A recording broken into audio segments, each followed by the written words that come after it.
So this was my attempt to get everything I love about a whodunit into a movie, but put the engine of a Hitchcock thriller in the middle, so that it's not just about gathering clues for one big surprise, but it's about suspense and empathy. So that was kind of where it all began. And to put it in modern day America seemed interesting. Alors je continue en anglais parce que voilà, vous avez entendu tout mon français. Alors tout est parti d'Agatha Christie parce que enfant j'adorais ses livres et donc son style très particulier de ce qu'on appelle en anglais le whodunit, qui est en fait une sorte de polar à huis clos, on peut dire aussi quelquefois les énigmes.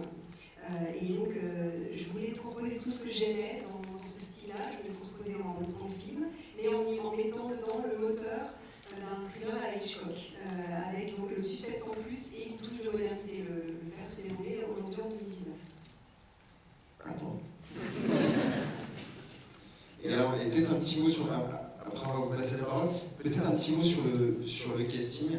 Comment est-ce qu'on construit un casting comme ça avec autant de comédiens et de comédiennes aussi incroyables? Est-ce qu'on les pense dès l'écriture du scénario ou est-ce que ça arrive tard ensuite dans le déroulement de la construction du film? I've learned to not think of actors while I'm writing because inevitably you can't get the actors you were thinking of and your heart is broken. So I write just writing the characters and then I start casting.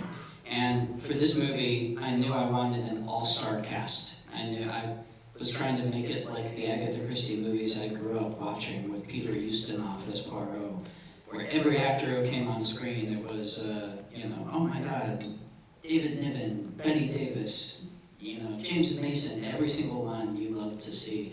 So I wanted that pleasure in this movie. And Daniel Craig signed on, and once you have Daniel Craig, it turns out everybody wants to work with Daniel Craig. So lots of other actors got on board. It was like a snowball going down the hill, and I got more and more nervous. Et donc moi j'ai appris en écrivant à ne pas trop penser à l'avance aux acteurs, parce qu'en fait, inévitablement, on n'aura pas les acteurs qu'on veut et on aura le cœur brisé. Donc j'ai écrit d'abord les personnages, et ensuite je suis passée à la phase de casting. Je savais que je voulais vraiment un casting rempli de stars, parce que je voulais que ça fasse le même effet que quand moi je regardais les films adaptés de Agatha Christie, notamment ceux avec Christopher Plummer. Je voulais qu'à chaque nouvelle apparition de personnage, on dise « Ah là là, il y a David Niven, il y a Bette Davis, il y a James Mason ». Donc je voulais vraiment que ça fasse cet effet-là. Et quand Daniel Craig a accepté de jouer dans le film, et finalement ça a fait boule de neige parce qu'il s'avère que tout le monde a envie de jouer avec Daniel Craig.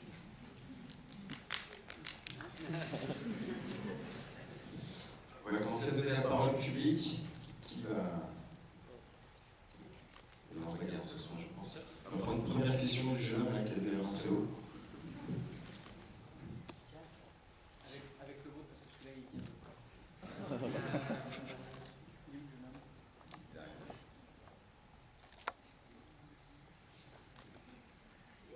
The holy microphone.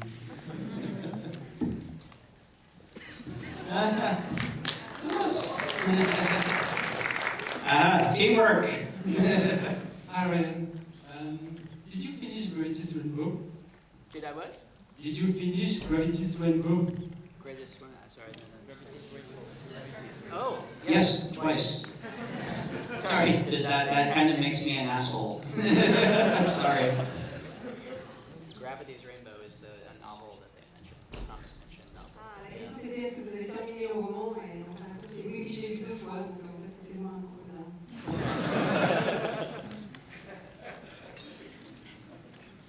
On va prendre une autre question. And Daniel tried to read Gravity's Rainbow for preparation, and I told him, don't worry about it. Daniel Craig a essayé de lire à la préparation du film, je lui ai dit non, mais continue à le Hello, right there on your right. I think it's the best enigma movie I saw since The Mirror Cracked in 1980. And I saw that you put some Murder, She Wrote references. Did you go back to old movies or old enigma series before writing, or did you do the writing like, okay, I'm going to use like what I remember, but I'm not going to go and watch it again? Alors, j'ai vraiment adoré ce film, c'est vraiment pour moi un film, un des meilleurs polars que j'ai vu depuis très longtemps, et donc il y a une référence notamment dedans à Arabesque. Et je voulais savoir si vous aviez un petit peu revisité toutes ces références et puis fini l'écriture parce que c'est venu ensuite. It's funny, I saw The Mirror Cracked in the theater also when I was young. I remember very vividly. Terrifying movie. I'm a whodunit junkie. I watch every fucking whodunit that comes out. I'll watch everything. And I have been since I was a kid, so I didn't really have to go back and study them. And I didn't want to specifically steal from anyone, so I wanted to just think generally, what do I love about the genre? And kind of distill that into it. But I guess I'm always researching because I watch literally every whodunit that comes out. Recently there was a very good ABC Murders with John Malkovich. Did you see that one? That was quite good. Yeah. Even the Adam Sandler one. I really love the Adam Sandler. It was so much fun watching. Wow. Alors j'ai vu le film auquel vous faites référence, le Mirror Cracked, je connais pas.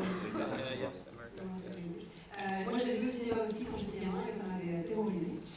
Et je dois dire que je suis complètement accro à ce genre de polar, à ce genre de whodunit. Donc j'ai pas vraiment besoin d'aller d'y revenir, d'aller revisiter ces classiques. Mais simplement je me suis demandé qu'est-ce que j'aime dans ce genre et j'ai distillé au fil du film. Donc on peut dire que je fais un petit peu tout le temps des recherches à ce niveau-là parce que j'en regarde énormément, donc notamment un téléfilm ABC il y a pas longtemps avec John Malkovich que j'ai adoré.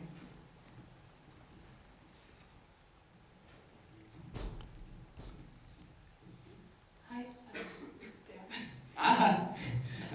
First, congrats, it was amazing. Thank you. I was wondering, between the first draft you wrote and the actual game, so is there a huge difference? Was there maybe another story, another plot? Alors félicitations pour ce film. Je voulais savoir entre votre première version d'écriture et ce qui a été effectivement tourné, est-ce qu'il y avait beaucoup de différences dans l'intrigue notamment? I had the idea for this about 10 years ago, so I've been thinking about it a long time. And I only sat down to write it last January, and I wrote it very, very quickly. So once I had written the script, I mean, if you're a writer, you always, lots of stuff changes. I did many drafts, but the fundamental shape of it and who did it and why and what the thing was about, it didn't really change. And even in editing, this movie, out of all the films that I've done, this changed the least in the editing, which is odd. It's probably just because it's so specific in its structure, I guess. Thanks.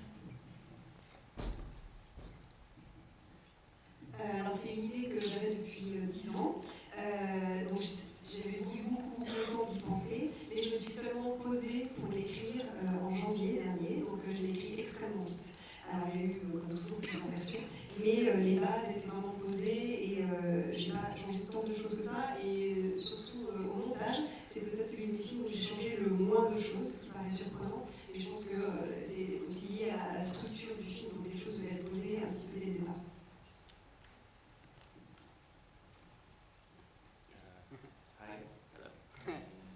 The grandma, in the end, the grandma is still in the house. Why? The great grandma. Est-ce que la grand-mère est toujours dans la maison? Yeah, because I like to think that she's watching from a window and cackling with laughter. And she's in the house because Marta will let her live in the house. It's just going to be Marta and Grandma in the house partying for the next year. Oui, j'aime bien penser qu'elle est toujours là et qu'elle continue à rôder et que maintenant elle est toute seule avec Martha dans la maison et qu'elles font la fête ensemble.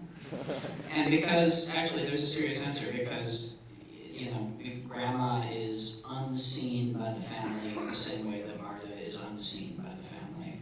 And so it wouldn't have felt right to have her be in the group that are the losers at the end of it, if that makes sense. Et en fait, il y a quand même un rapprochement entre ces deux personnages. Ce sont des personnages qui sont un petit peu invisibles dans la famille, donc j'aime bien les réhabiliter à la fin du film.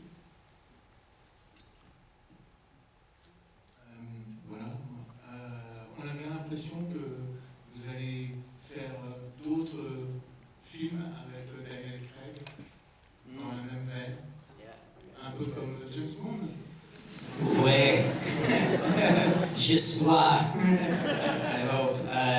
Yes, I I think you can tell how much fun Daniel is having doing this. He's having way too much fun, and I had so much fun doing this too. We'll see how the movie does. If we can get together every few years and do another one of these, have him play the detective, go someplace else, have him vacationing in the Caribbean, and the murder happens, that would be heaven. That would be so much fun, I think. Oui, je pense qu'on sent à quel point Daniel Craig s'amuse dans le film, presque un peu trop. Et moi aussi, je veux dire que c'était un très grand plaisir. Donc on verra comment le film marche et pourquoi pas réitérer l'expérience et la voir régulièrement se retrouver, peut-être avoir d'autres aventures avec ce détective qui se retrouvait en vacances dans les Caraïbes et dans ce coup il y aurait un meurtre qui arrivait.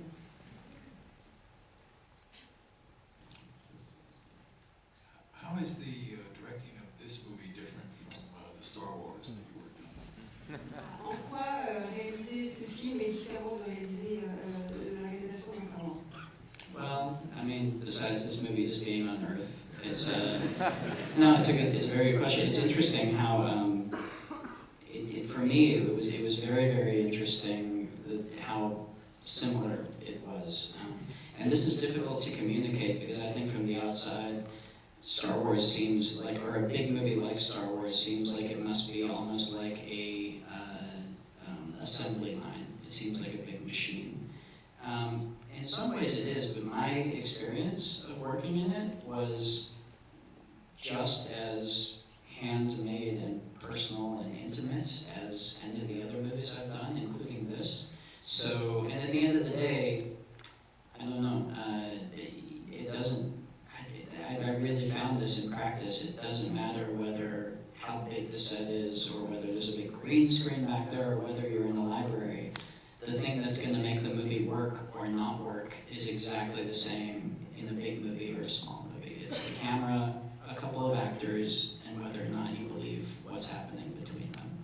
And if in a big movie that's not working and you're just relying on the explosions or the spaceships, then you're dead in the water anyway. So that's what you always focus on.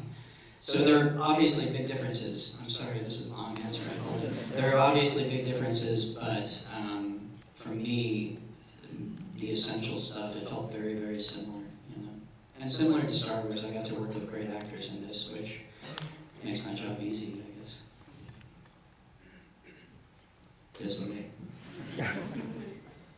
Alors, la différence essentielle est que ce film-là se déroule sur Terre. Mais sinon, c'est une question intéressante parce que ça surprend souvent et c'est difficile à exprimer, à expliquer, mais c'est en fait une expérience assez similaire. De l'extérieur, ça peut paraître extrêmement différent parce qu'un grand film comme Star Wars, ça donne l'impression que c'est une grosse machine, qu'on est sur vraiment une grosse chaîne de production. Et dans mon expérience, c'était tout aussi artisanal, personnel, voire intime. Comme façon de faire. Et finalement, j'ai trouvé que peu importe la taille des décors, peu importe que derrière soi il y ait un écran vert ou une bibliothèque, les ressorts sont les mêmes et l'essentiel est le même. C'est une caméra avec quelques acteurs, il faut qu'un des personnages crédibles. Et si, bon, dans un gros film, si ça ne marche pas, on peut toujours se reposer sur des explosions, etc. Mais alors, même s'il y a effectivement des différences, je trouve que au niveau essentiel, c'est la même chose et surtout quand on travaille avec de grands acteurs, ça facilite vraiment la tâche.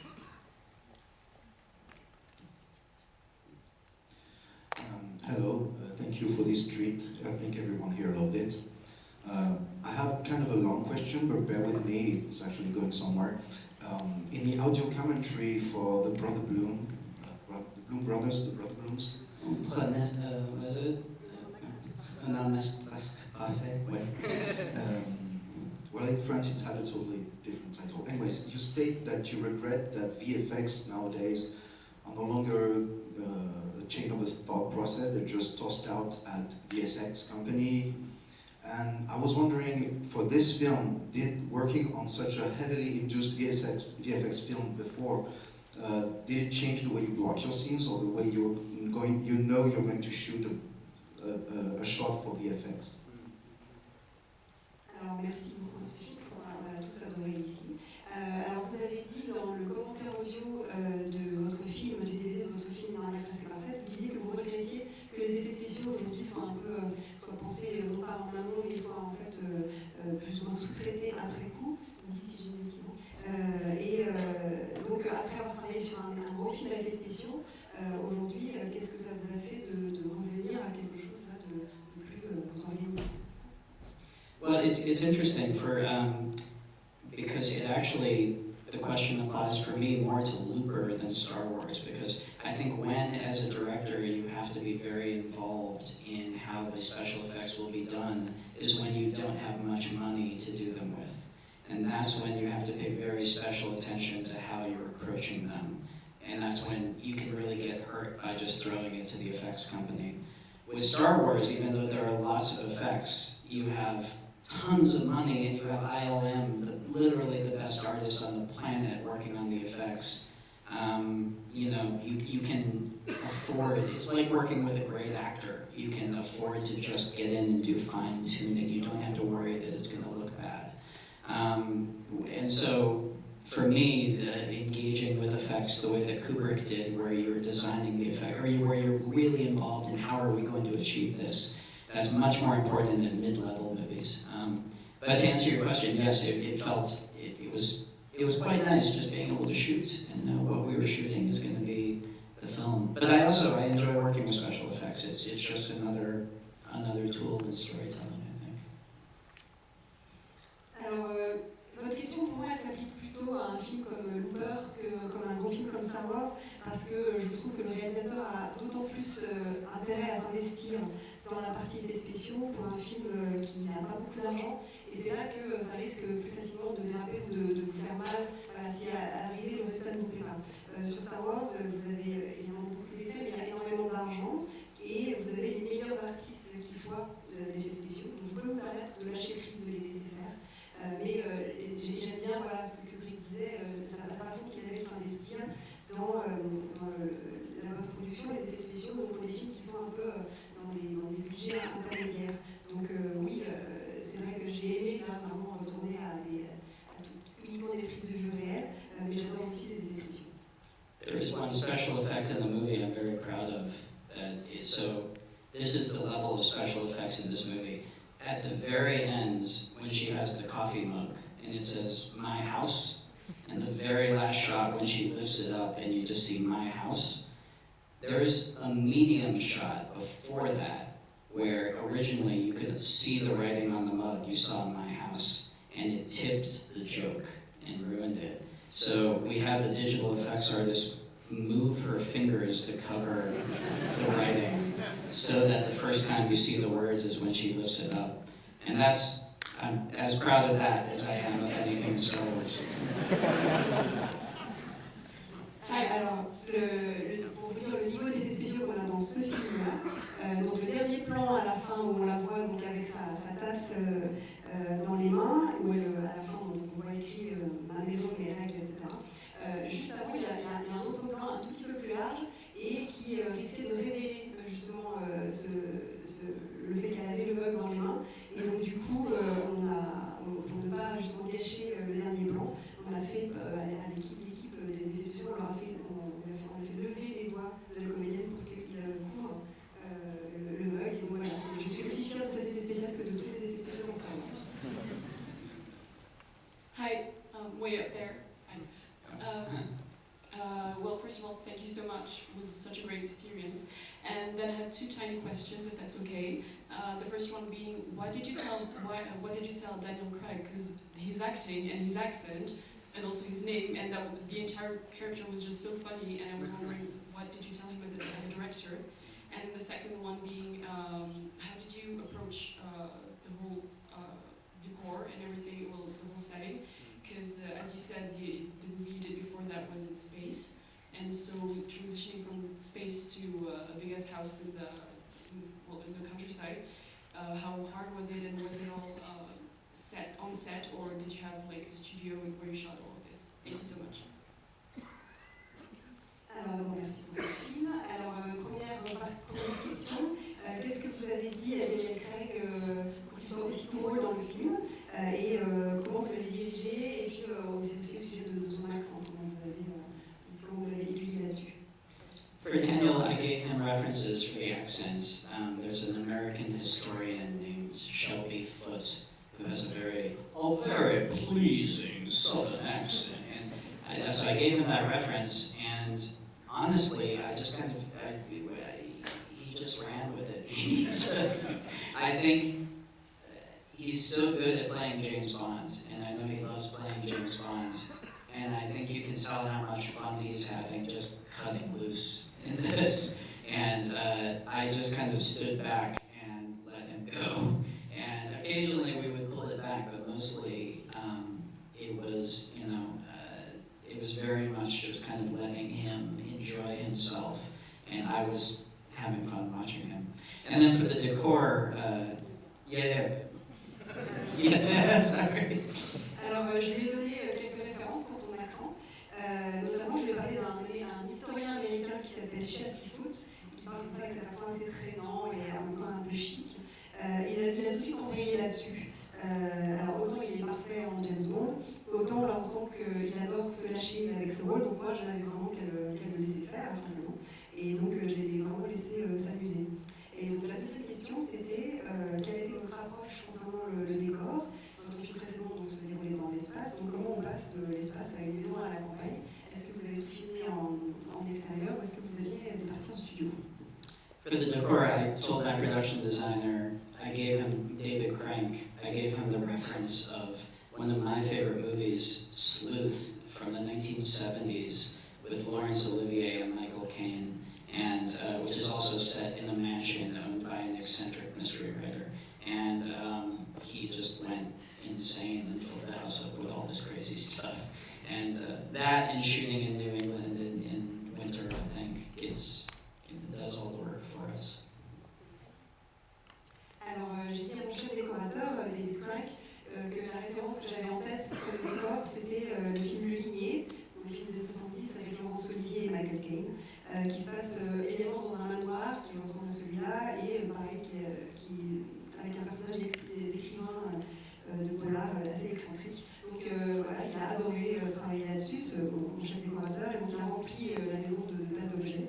Et ensuite, le fait de avoir tourné en Nouvelle-Angleterre et en hiver, voilà, ça ajoute aussi à l'ambiance. Bonsoir. Bravo pour le décor, parce que je sais que c'est une marche. Ça porte bien le décor.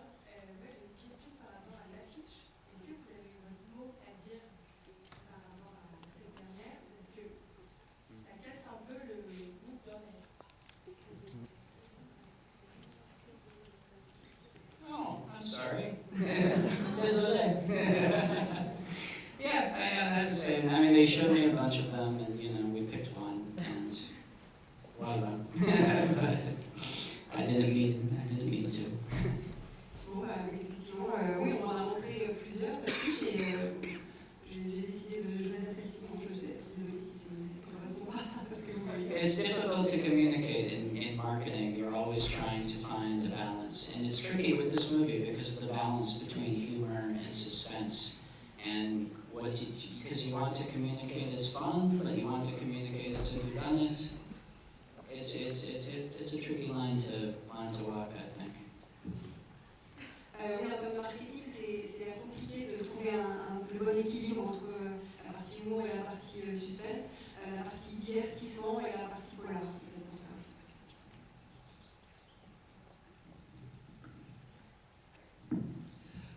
Il me semble que j'ai vu Joseph Gordon-Levitt au générique. Est-ce qu'il était là juste pour faire un petit rôle par amitié ou est-ce qu'il avait un plus grand rôle qui a été coupé au montage?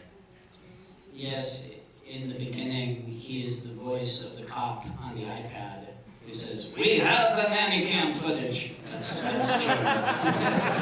Okay. I have to get him into every movie. He's my good luck charm. Oui, donc vous avez compris au début, voilà, c'est la voix du policier au tout début.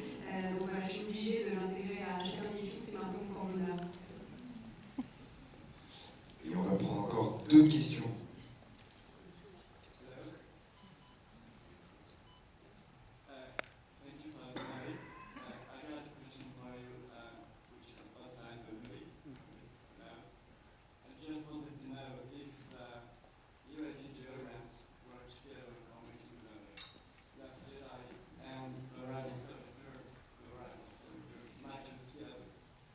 Sorry, I didn't quite understand you. Can you put the mic or adapter? Oh, en français, ouais.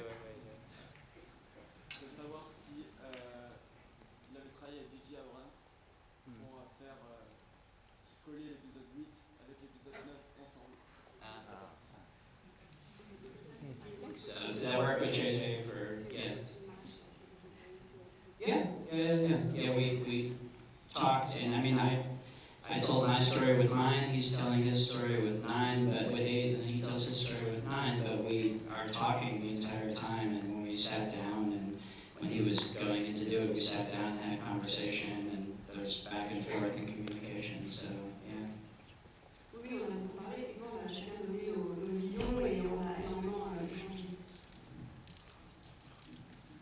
Et on va prendre la dernière question. Yeah, everybody's pointing right here. Everyone's pointing. Bonsoir. Somebody has we'll have to come back. We'll have to come back because everyone wants him to have one. But yes. Déjà, merci pour ce film que j'ai beaucoup aimé et encore bravo pour la mise en scène que chacun de vos films je trouve remarquable. Et donc j'avais une question par rapport à la mise en scène. Est-ce que vous la pensez pendant le scénario, pendant que vous écrivez, ou est-ce qu'elle vient après? Parce que je trouve qu'à chaque fois, elle est vraiment formidable quelque chose aussi.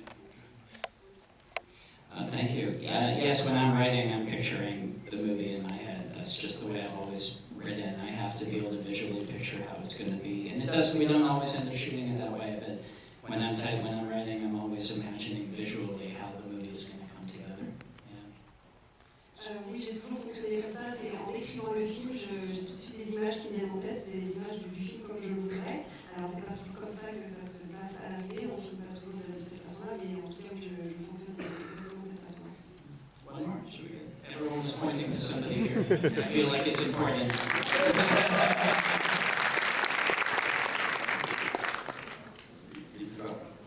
Oh, this better be a good question now. The heat is on. Merci beaucoup, Monsieur Johnson, d'être là pour la première question. Une question par rapport à le film est très coloré. On voit rien qu'au vêtements des personnages, même au nom du personnage principal, le Rian Johnson, blanc, parce que c'est une couleur qu'on a en français. Là, c'est juste pour le côté esthétique, c'est un vrai. Une question derrière. Oh. Always claim intent. Always plead intent. Yeah, it's. I mean, honestly, I chose the name Benoit Blanc because I had a French tutor whose name was Benoit, and I like that name. And I wanted a last name that Americans would mispronounce because that's funny. It's like Poirot. So I like that. He is white, and everyone else is colorful. He is the neutral center to this colorful circle. I'm going to start claiming that I intended that.